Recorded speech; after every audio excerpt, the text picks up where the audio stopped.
अस्सलामुअलैकुम दोस्तों, अरब शरीफ में 1922 तक तुर्की की हुकूमत थी जिसे खिलाफत उस्मानिया के नाम से जाना जाता है। 1922 से पहले सऊदी अरब का नाम सऊदी अरब नहीं बल्कि हिजाज मुक़द्दस था। खिलाफत उस्मानिया दुनिया के 3 बरआज़मों पर 623 साल तक कायम रही। जब भी दुनिया में मुसलमानों पर जुल्म व सितम होता था तो तुर्की हुकूमत उसका मुंह तोड़ जवाब देती। अमेरिका, बरतानिया, यूरोपियन, नसरानी और यहूदियों को अगर सबसे ज़्यादा खौफ था तो वो खिलाफत उस्मानिया हुकूमत का था। अमेरिका, यूरोप जैसों को मालूम था कि जब तक खिलाफत उस्मानिया है हम मुसलमानों का कुछ भी नहीं बिगाड़ सकते हैं। अमेरिका, यूरोप ने खिलाफत उस्मानिया को ख़त्म करने की साजिश शुरू की। 19वीं सदी में सल्तनत उस्मानिया और रूस के दरमियान बहुत सी जंगें भी हुईं। चूँकि मक्का और मदीना मुसलमानों के नज़दीक काबिल एहतराम हैं, इसीलिए सबसे पहले फितना वहीं से शुरू करवाया। अमेरिका, यूरोप ने सबसे पहले एक शख्स को खड़ा किया जो क्राइश्चियन था। ऐसी अरबी ज़बान बोलता था कि किसी को उस पर शक तक नहीं हुआ। उसने अरब के लोगों को खिलाफत उस्मानिया के खिलाफ ये कहकर गुमराह करने की नाकाम कोशिशें की कि तुम अरबी हो और ये तुर्की अजमी हैं, हम अजमी की हुकूमत को कैसे बर्दाश्त कर रहे हैं।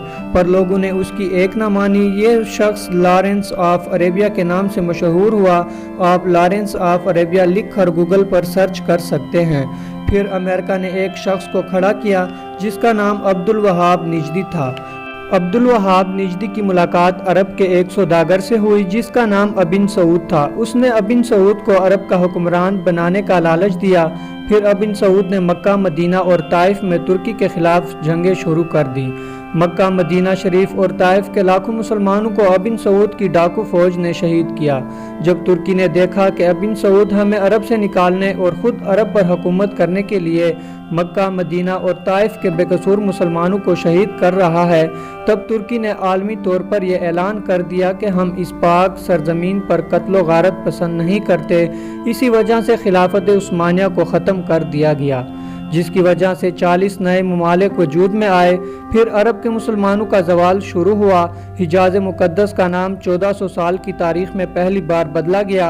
अबिन सऊद ने हिजाज मुक़द्दस का नाम अपने नाम पर सऊदिया रख दिया और इस फितने का जिक्र अहादीस में भी मिलता है। और इसी वजह से हमारे प्यारे नबी ने सऊदी अरब के शहर नजद के बारे में दुआ नहीं फरमाई।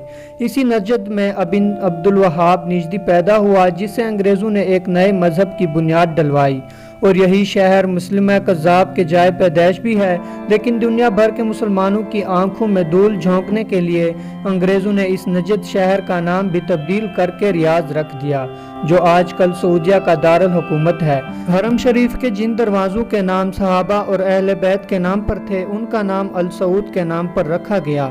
आप ये सारी मालूमात इंटरनेट के अलावा तमाम तारीख की किताबों में भी पढ़ सकते हैं।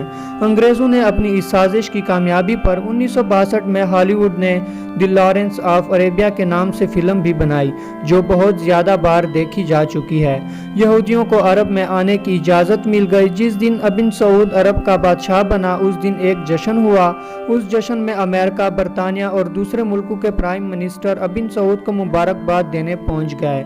जिस अरब के नाम से यहूदी कांपते थे वो सऊदिया अमेरिका के इशारों पर नाचने लगा और आज भी रंगों के साथ नाच रहा है।